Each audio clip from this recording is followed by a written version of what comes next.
Good morning, good morning. Okay, I took a few minutes and did my hair and, did a few, and feel much better. So, yeah, this is after the motorhome breakdown video.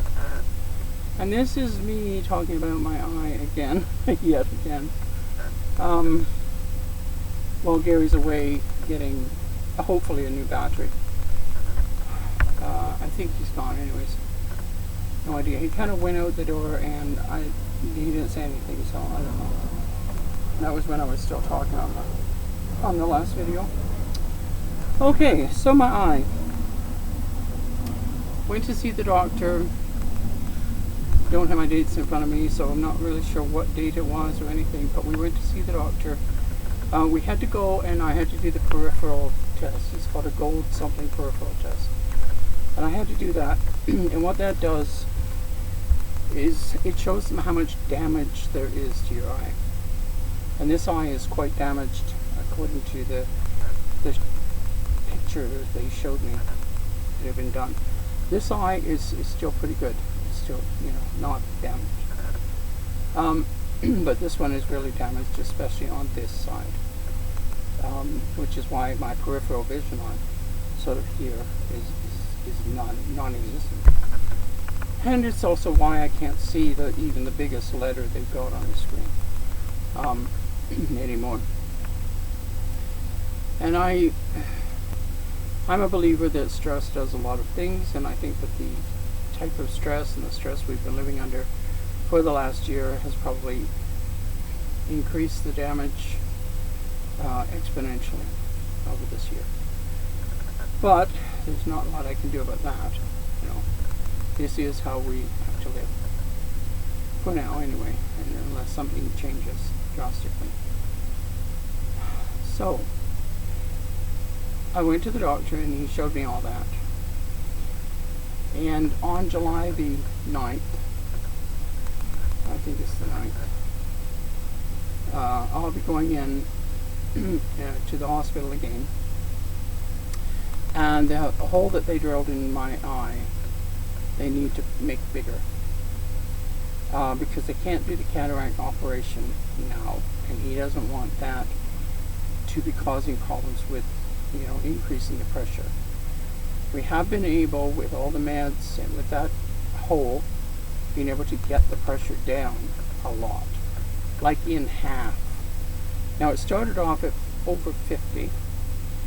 It went down with the new meds. There was like 2 or 3 added. It went down to into the 30s, the high 30s. This, when I went to see him, it was at 17. So that's amazing. This one was at 12. So that's amazing. It's good now. It's at a good pressure, but we want to keep it that way. Possibly even bring it a little bit lower so that it's more safe. And we don't want any more damage than is there. So that's kind of the goal, is to prevent damage until they can do the cataract operation. After the cataract operation, I will still have glaucoma. It doesn't go away, and it'll still be a race to keep the pressure down, or I will lose sight in this eye. And I could end up losing sight in that eye anyway. I mean, it's just, The cataract operation isn't going to be until next year. They booked it in June. I think on the 1st of June next year. Which means that we need to figure things out between now and then.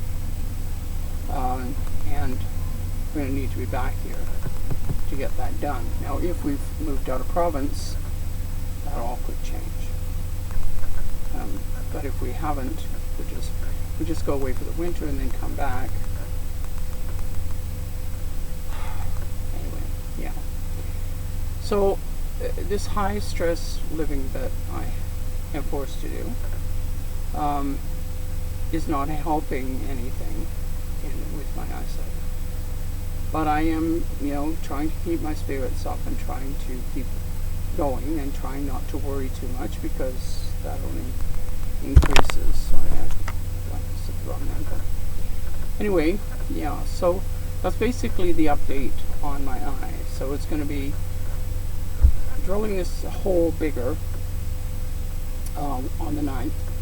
Then I'll go and see him in a follow-up, or I can see Dr. Leishman in a follow-up. And I might call Dr. Leishman's office and just say, I'm having this done on the 9th, and then I'm going to need, a follow-up. But it might be the cataract. I can't remember which one it is. I have to read the instructions. It might be the operation itself that I need a follow-up with. They said an optometrist. Sorry, I will not go to another optometrist. I've had bad experiences with everyone I've been to, and I just absolutely refuse. I'll take an ophthalmologist any day. But that is me and my experience. You may love yours. Doesn't matter. I'm not going to one. So anyway, yeah. So I'll have a follow up to the opening a little bit bigger, and then I'll be finished with doctors, with the specialist. Hopefully, unless something happens, unless things go wrong, unless, until next year. At which point, then I will be going into the hospital and having day surgery is basically what it is. They don't keep you overnight. You do lay down apparently for this, and they basically put a drape so that all they can see is my eye, and I can't see anything to do with it. And then I don't know what they use. I think they use just a local anesthetic, like a freezing more or less. And they remove the cornea and they put in a new cornea, and they'll clean up the eye a bit. So where it's stuck to the front, that will be fixed, and the sloughing will be cleaned away basically, and that should all stop. That should help my vision quite a lot. It won't be as blurry. I won't have great vision, but I will have vision, so. And it's just because this eye is so damaged. They can't put the damaged part back. It's just damaged. So, yeah. But if they can save some of my eyesight, that'd be good. And then I could still maybe do some crafting and things like that. It might be hard, but I don't think it's going to be impossible. I'm really looking forward to being able to craft again. That would be a bonus. And if we could get rid of all the other crap that's going on, maybe I could actually do some. Yeah. In the meantime, I will try and keep you up to date on what's going on with the motorhome fiasco and all that. We still haven't been able to take time to do the video on our little unboxing thing that I talked about before. So I need to do that. We need to get a generator, which we're going to get from Amazon, but we have to find some place that we can have it sent to. We might have to send it to either Gary's buddy or to his son, either one. Because they're both secure places or safe places.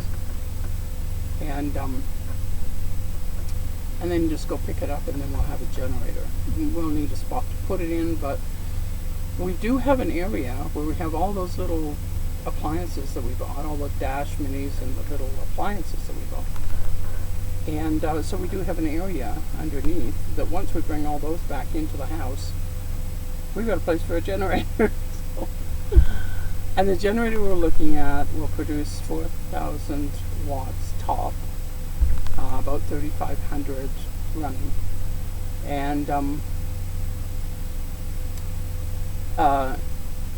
then we'll be able to cook, and we'll be able to run his 3D printer, and we'll be able to, charge up and have our own internet, and I'll be much more able to keep up with the website, or not website, but the channel better.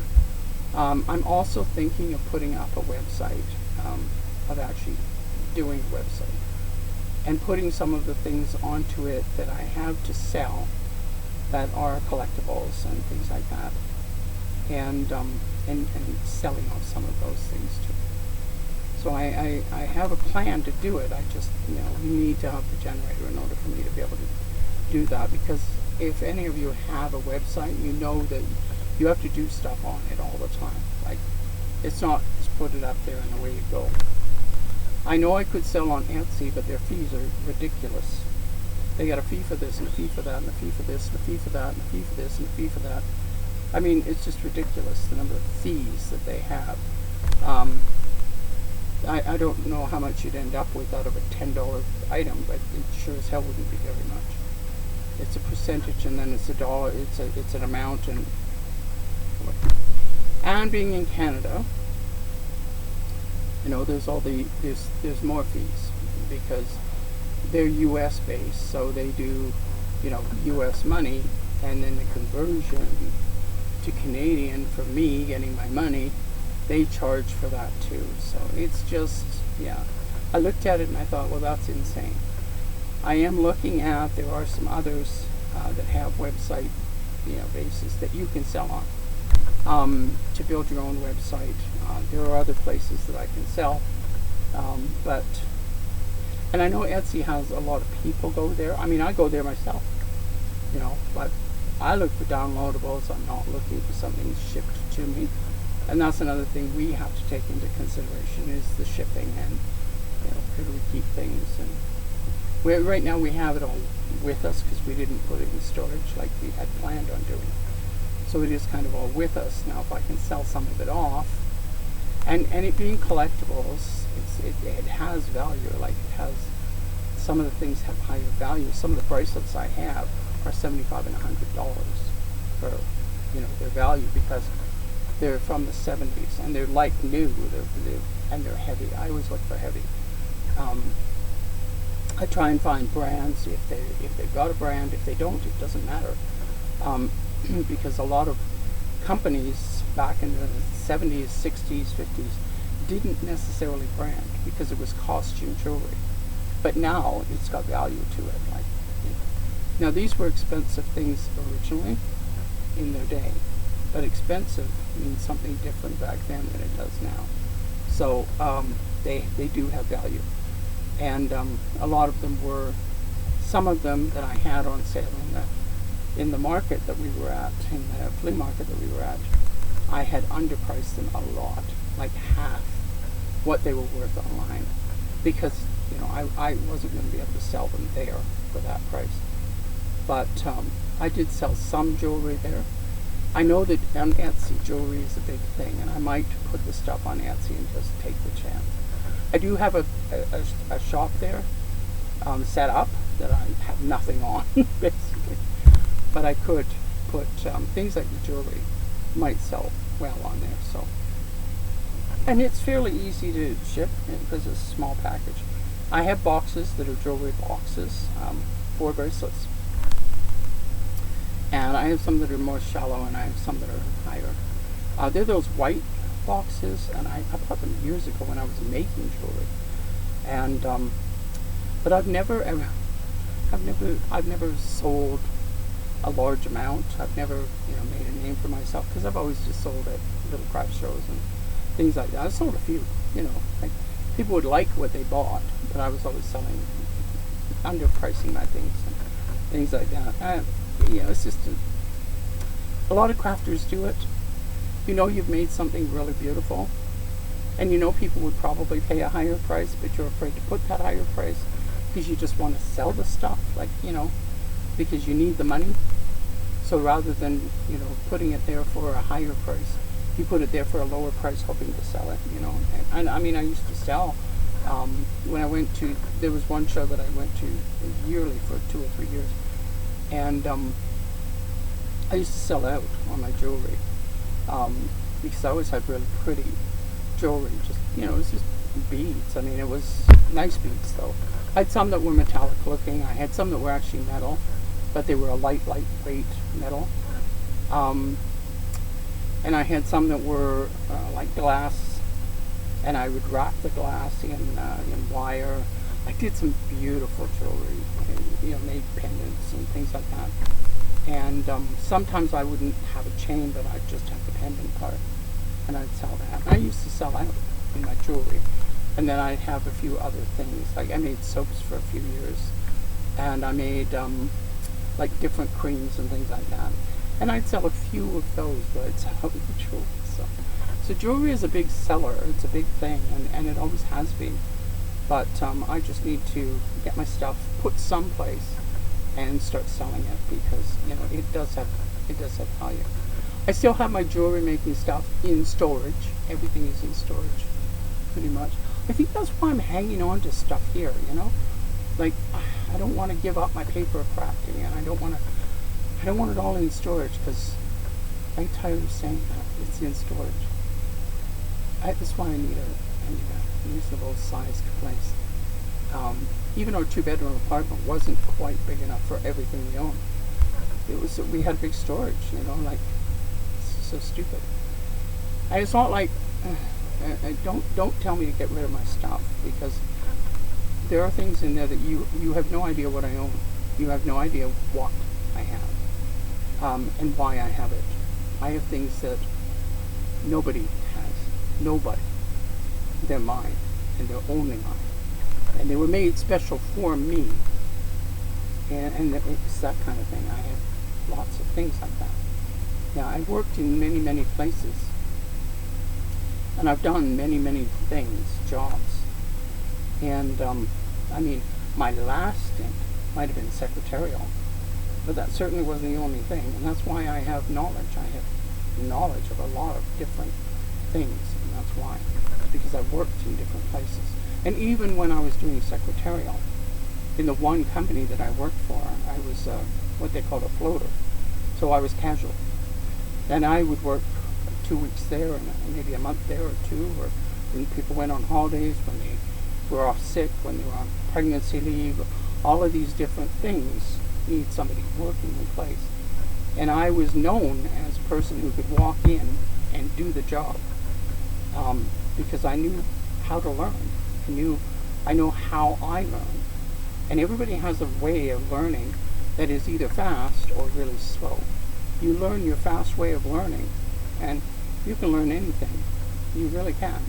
But you have to do that yourself. You have to investigate yourself and figure that out. Everybody has it. You just need to figure it out. Anyway, so I'm thinking of doing that, putting my stuff up on, maybe on Etsy, the bracelets. I have to think about it, and I have to have enough stress-free time that I can just sit and do it. Once we have the generator, then we have our own internet. We can actually go and sit anywhere and just sit, as long as they let us stay there for a few days. We don't have to move around, we don't have to drive, and we don't have to go and all of that. We just have our food, we have our unit, and we just go and sit. Then I can get into doing again, and then I can do some actual stuff with my bracelets and all my other things, and get things going, because it's really difficult when you don't have the internet. And if you're using public internet, that can be dangerous too, and we know that. Like, both Gary and I are very secure conscious when it comes to electronics of all kinds. And and we therefore set ourselves up in the most secure way we can. So when you're using public Wi-Fi and public internet, you're not secure at all. You're just not. Whereas if we have our own, there's nobody can come in and track us and do this and do that and steal our whatever and do things like that. So that's what we want, is we want to get that. And that's kind of, once we get the motorhome running again, and we get the battery and alternator in place, then we can look at getting a generator. Because we can buy a generator through Amazon, and we can get it on a payment plan, and therefore it's not costing us right now hundreds of dollars, and that allows us to have it and be paying for it. And we've bought other things. We've bought computers. We've bought other things through Amazon in that way, and then paid them off. And yeah, it puts you a little bit further in debt, but you know, sometimes it's worth it in order so you can do something else. Because if I can start generating money online, then it's worth it for us to be paying that payment, and I can make that payment then. You know, these are all considerations we have to make as a couple trying to make it in the world in this, you know, this being the motorhome. And it's not getting better out there. It's not getting better for anybody. It's getting more and more expensive. The greed is beyond ridiculous. And there's an awful lot of greed in the world. And, you know, and you know it, I know it, everybody knows it. And there's not a hell of a lot you can do about it. It's just part and parcel, and it's just getting worse, growing. Which is really too bad, but there isn't a lot we can do about that. So, we live with what we've got. We live in the world the way we can. And we do what we can. So, I'm going to leave this. I mean, it wasn't supposed to be this long, but... and I'm going to upload these when I can, which may be in 2 days, it may be in 2 weeks. I got no idea at this time. I'm hoping not 2 weeks. I'm hoping it's closer to 2 days, but we shall see. We have had one place that we don't want to go back to them. It was the Flying J that we went to on 72nd, a nice little Flying J. It was nice, but they started poisoning the gophers. And they didn't bother putting up signs or telling anybody we had dogs. So the one couple that's been staying there for probably a couple of years by now, their dog got sick. And she's an older dog. And they can't afford a vet. I mean, they're struggling like we are. They're living in a much smaller unit than us. But they're struggling like we are. Like, you know, and they're an older couple. It's just... you know, so we left there as soon as we found that out. Gary said, well, that's enough of this. We're not taking a chance, and we don't want to. Like, our dog is important to us. She's gone through such a lot with us and been so faithful. And we're not allowing that to happen. And, you know, she's not the kind of dog that necessarily picks things up, but if there was something lying on the ground that smelled good, she might. And even if we caught her and took it out of her mouth, she would still have the poison. And who needs it? And so I did tell the tow truck lady last night. She was very interested in that. She may report that to whoever, because she's got better access to various places than I do. So she may report that. I don't know. I know that they should be telling people that they're doing that. But, yeah. So we left there, and we went to the other Flying J, which is extremely noisy and extremely crowded. And that's because they allow the trucks to park on the car part, on the car and RV area. There's plenty of room in the trucks, in the truck area. They don't have to, but they do. And this is something that's typical at truck stops, is they will allow the smaller, like what they call bobtailers, the ones that don't have a trailer on the back end, they'll allow them to park in where the cars are. And there's lots of room over in where the trucks are supposed to park, but they won't make them go over there. So then you're listening to the reefers running, and this and that, and the noise, and they get out of their trucks and they're yelling at each other to talk to each other because they're standing next to a running truck and things like that at 3 in the morning. And I mean, it's great for them, but not so great if you're trying to sleep. And so it's not the best. The quietest place that we've been to is the casino, the Grey Eagle Casino. That's the quietest we've been to. And they don't care how long you stay. So the only time that we might want to sort of go away from there for a couple of days is if there's an event, and there could be events all summer on the weekends. They do a lot of weddings and things like that, I think, in there. So you never know what it's going to be. Like, they do grads and weddings and stuff, and through June, that's a big deal. It's a lot of money for them. And we could stay. You know, we could just go and park someplace and stay. But it gets noisy, I mean, especially if they bring in a band. You know, and the band is, they're playing.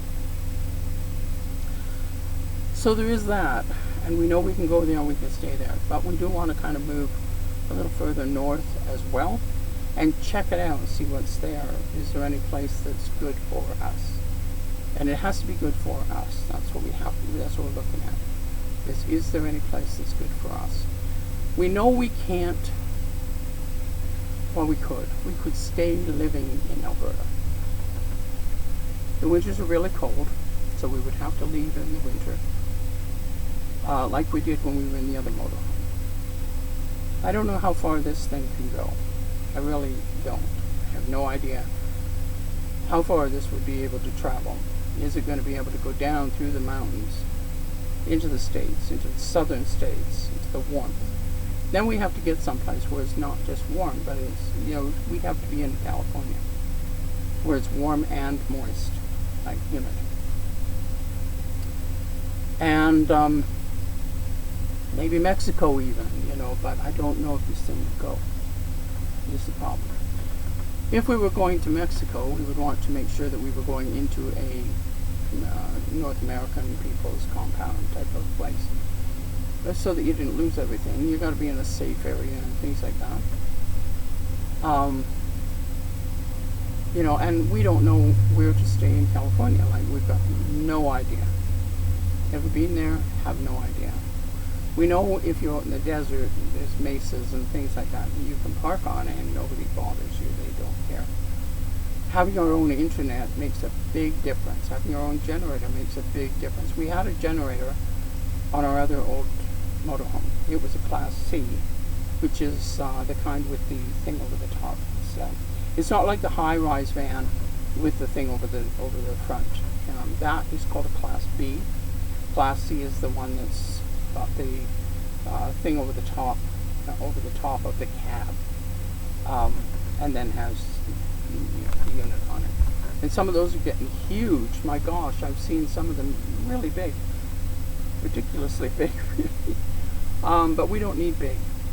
If we can do something about getting rid of this and getting into something smaller, we will put pretty much everything into storage. And if I'm going to do crafting, I'll have to do kits, and I'll print a kit and do the kit, and then print another kit and do the kit. What we'll do with them, I don't know. I don't know. But if we find craft shows, if we go to the States and we find craft shows, we could get into craft shows. We could go to the States and head towards the east and go into places like Kentucky and things like that, because they're quite green. So they have moisture in the air, humidity in the air. So we could do that too. But it means a longer drive, you know, and that's the thing. It's like, no matter what vehicle we get, it's going to be an older vehicle. So anyway, I'm going to stop now and try and stop boring you to tears. I do hope that, you know, at least some of you are enjoying what I'm talking about and how I kind of present it. I know that a few of you at least are watching all the time, and we do get some comments, which is really nice to see. So if you've gotten this far and you think, oh, these people are kind of cool, just subscribe. You know, it doesn't cost you anything to hit the subscribe button. And you can hit the notification bell too. And what that does is it'll tell you when we put up a new video. And the way that we're going right now, you might want that because it's so off and on, like, because of just the fact that we can't get on all the time. So you might want to do that. If you don't, well, that's fine too. But we really appreciate you watching us and giving us a little like. I mean, just click the little thumbs up guy and that helps because it tells the algorithm that we exist. And you watching the video farther in tells the algorithm we exist. There's so many things with the algorithm, you know. They talk about the algorithm in the background. It's just a glorified computer that's keeping track of everything. So yeah. So if you've enjoyed it so far, do the subscribing, do the liking, leave a comment, tell us where you are if you want. If you're living this life, let us know. We know we're not alone. We've met many people out there. Met and saw many people. A lot of them are seniors, which is sad to see because a lot of them, they don't want to be in this. They don't want to be in this situation. They want to be secure in a place, in one spot, like us. But this is the life we've been given, so you live it.